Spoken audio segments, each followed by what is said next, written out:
қолдан жасап алдым ол нәрсені, бірақ мен ажырастым. Бірақ енді ұнатқан адамың егер ол сен жаңағыдай итеріп тастаса, сен ажырасқансың деп сол жағы жаман екен да. Бұлай да қыздар келеді ғой, енді ажыраспаған қыздар да, бірақ енді оларды қалап тұрмасаң, ол да қиын. Мен де адаммын ғой.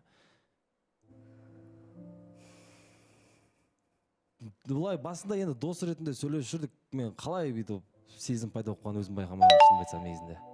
Басында шынымен Шерхан мен үшеуміз кәдімгідей дос болып бірге қайтып көңіл көтеріп жүретінбіз, аяқ асты. Мен ода бірдеңе бар, мен ұнатады деп ондай ештеңе айтпаймын. Ал бірақ сізде неге сенімділік бар? Ол жақтан тым стоптар көп дегенге. Енді өзі де айтады ғой, осы жерде қарасаңыздар, тақ етіп айтып тастайды ғой, жоқ деп. Содан кейін менен қорқу емес, ол мен қорқпаймын одан. Просто айтылады енді, пальон жоқ деген екен, жоқ болған екен, жоқ нәрсеге не үшін барасың деген сөз да. Ал осы уақытқа дейін сіз сезімнің барын, ұнатуды Мөлдірдің өзіне айтқан ба едіңіз? Жоқ, бұлай серьезно айтпаған. Бетіне жалғыз өзіңіз, я болмаса жазып. Жоқ. Ондай болмады ма? Ондай болған жоқ, мүлдем болған жоқ. Қалжыңдап айтады, мен сені аламын бәрібір деген сияқты ше. Алатын едім, егер ол қарсы болмаса дейсіз ғой. Жоқ, просто бір сөзі бар да, Денақан тағы да бір несі.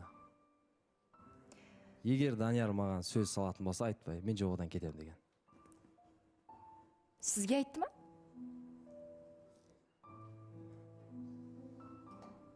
Жалпы маған да айтқан.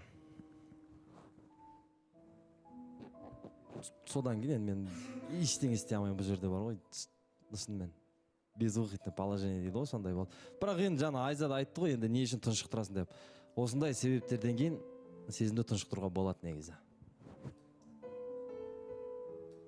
Жоқ, енді мен бұл жерде жаңағыдай жер тобы жалысын не істеп отқан жоқпын енді. Просто айтасың ба? Айтайын дедім, болды. Ішіндегін айта салайыншы, болды дедім, болды. Дұрыс. Демек, өткен жолы Шерхан досының осындай сырын барын біліп айтқан ғой, ол кезде біз оған сенбей, оны кінәлі еттік. Шерхан, бұрыннан білдіңіз бе, әлде сізге де ашып айтпады ма? Жоқ, негізі мен ол кезде айтқаным Даниярдың тарапын негізі байқағанмын да, бірақ бұл маған нақты мен Мөлдірді ұнатамын деп айтпаған, просто мен байқадым да. Мен жанында көп жүремін ғой, мен Мөлдірмен жақсы араласқаннан кейін бұл менен сұрай береді да қайта. Сол нәрселерде мен оңғаным, сезімі бар. Мен ойладым, бір-бірімен мүмкін сөйлесіп жүр ма деп. Кейін сол күні ренжітіп алғаннан кейін Мөлдірдің үй жағына барып мен сөйлескен, типа жоқ па сенде еш нәрсе дегендей қылып ше.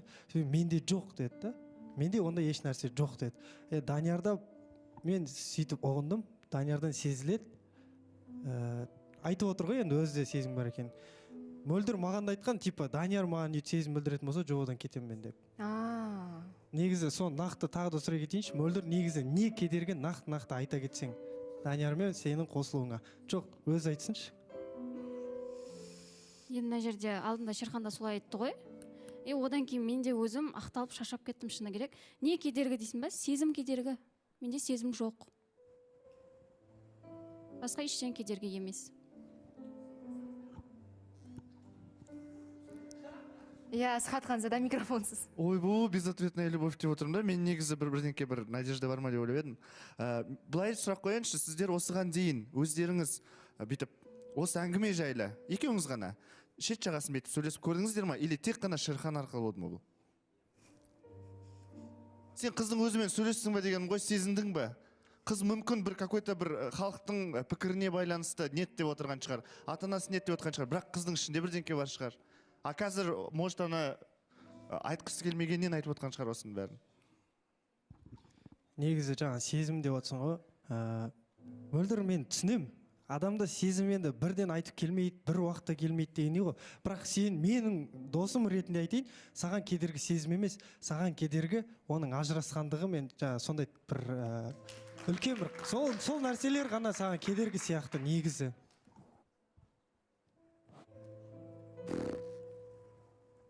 Жоқ, ондай емес.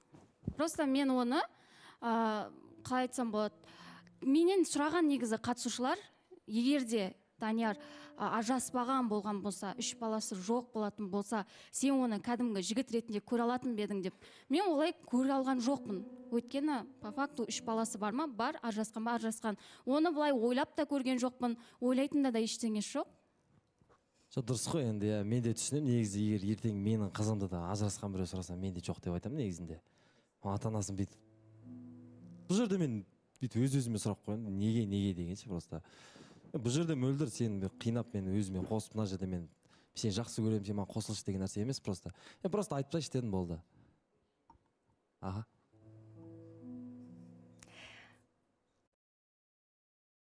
Білмеймін, осындайда шынымен күйінеді екенсің. Адамдарды белгілі бір сатыға, белгілі бір топқа бөлетіндеріміз үшін. Негізі ол қағидалардың барлығын ойлап тапқан адам баласы ғой. Ажырасқанмен тек қана ажырасқандар жарасады, ажыраспағандарға ажыраспағандар деп. Ал негізінде мен ойлаймын, бәрібір түбінде ең маңызды бір акцент дейміз ғой, ол сезім мен махаббатқа қойылу керек сияқты. Енді айту әрине оңай әрдайым. Бірақ қазір енді Даниярға бір қараймын, Мөлдірге бір қараймын. Білмеймін. Енді Мөлдір, иә, менің сезімім жоқ деп жатыр. Бірақ мен ол сөзге сенгім келмей отыр ма?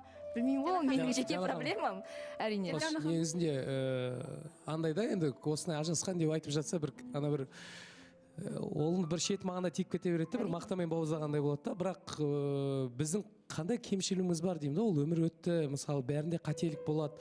Бастысы сен адамды ажырасқанды деп есептемесе, бастысы сен жігітті жігіт ретінде көрсеш бірінші қалай. Ал кейін егер сөйлесіп келе жақсы болып жататын болса, одан кейін барып сол бала жайлы сөйтіп тақырып қозғауға болатын еді да. Ал мен түсінбейді екенмін, ол не үшін ондай екен, біздің бір саты біз сонда төмен болғанымыз ба? Менде мысалға, енді білмеймін, Әсел сен қалай ойлайсың мысалы? Негізі ол сіз үшін талаптарынан бас тартқан қыз ғой негізінде. Сезімге бола бас тартқан талаптан. Енді бірінші бұл как жігіт ретінде қарап көрді. Ал баласы бар деп қарап, баласы бар деп көрмеген шығар деп отырмын. Бір жігіт ретінде қарап көрді деп отырмын. Мен ойлап айтарым, бірінші баланы қойып қойын, бірінші сезім мен махаббатпен бірінші күресіп көру керек, қалай болады. Оласа ма сезім, оласпа ма қалай болады. Болса болды, болмаса болмады дейсіз ғой. Одан кейін бала тақырыбы кейін қозғалып жатыр деймін. Жоқ, Ізбасар, сіз қазір айтып жатсыз ғой, мен сені түсінбеймін деп. Мен де сізді түсінбеймін. Сол сияқты мен нақты айтамын, бізде ештеңе де жоқ, ештеңе де шығуы мүмкін емес. Диана ханым, Айза? негізінде мен қазіргі таңда Амоляны вообще түсініп отырған жоқпын. Неге? Өйткені біріншісінде сен өзің толыққанды отбасынан шыққан қыз емессің, дұрыс па? Екіншісінде Данияр ажырасқан болса да, нақты себебін біз білмейміз, не үшін екенін, дұрыс па? Ол жақта екі тараптан да кінә кетуі мүмкін. Және де неге сендер ажырасқан жігіттерден, қыздардан бір андай вирус ретінде қашасыңдар деймін да. Енді бұл Айзаның да жан айқайы ғой, өзі де осындай дүниелерге, осындай сыни пікірлерге жиі қалғаннан кейін. Бірақ енді бір жағы біз бәрібір Мөлдірді де бұл шешімі үшін жазғыра алмайтын сияқтымыз. Диана ханым, Ол өзінің жеке қағидасы, өзінің ұстанымы. Айжан? мына жерде енді Айзамен келіспеймін, сен толыққанды отбасынан шыққансың деген ол артық әңгіме негізінде, Айза, сен дұрыс емес.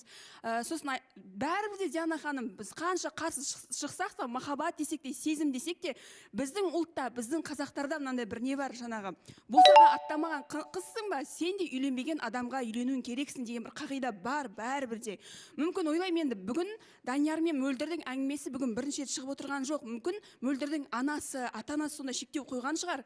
Қысқарт қызым, сен босақ аттамағансың, саған жараспайды деген сияқты. Мүмкін сондай да бір қысым бар шығар деп ойлаймын. Бірақ, иә, сіз қазақта бар дейсіз ғой, бірақ ол бізде бір жерде бекітіліп жазылған заң емес қой. Иә, Диана. Оны адамдар шығарып алған бір қайдағы жоқ принцип деп айтайықшы. Әйтпесе қоғамда бұл қағиданы да жарып шыққан мысалдар жоқ емес бар. Және бақытты адамдар бар. Сол үшін мен бұл қатып қалған заң, бұны еш қайсымыз бұзбау керекпіз дегенге келіспеймін. Өйткені еш уақытта жай ғана еркеннен адамдар отбасында ажыраспайды. Жақсы әйелден әйел кетпейді, жақсы еркектен әйел кетпейді, жақсы әйелден еркек қашпайды. Бірақ тағы да қайталап айтам, бұл Мөлдірдің жеке қабылдаған шешімі, және бізден болашақта еш нәрсе шықпайды дегені, ол Мөлдірдің қабылдаған өзінің бір таңдауы. Біз оған еш нәрсе қарсы айта алмаймыз. Бірақ есесіне Данияр өз сезімін мойындады. Және мойындай келе сіз бәрібір бұл жауапты алдын ала білген сияқтысыз. Иә, білдім ғой, Диана ханым, қалай болатын, жоқ деп айтылатын. Осы нормально болып кетеді бәрі. Күреспейсіз, ары қарай үміткер қабылдайсыз ба? Сізде қазір екі таңдау. енді мына жерде мен енді қазір Онда былай істейік. Ертең өзіңіздің нақты шешім. Бүгін мөлдірмен сөйлесіп көріңіздер. Білмеймін ғой енді, сіздерде арада әлі тіпті әңгімелесу, жеке сөйлесу де болмаған. Ешкімді қинамаймыз, қымбатты көрермен. Бүгінге осы, ертең 14:30-да Эдуард айтпақшы үйіне қайтып кеткен екен, бізді күтпей. Сол үшін Эдуарда Тиманы таңдаймын, Нұрдәулетті ме көрейік.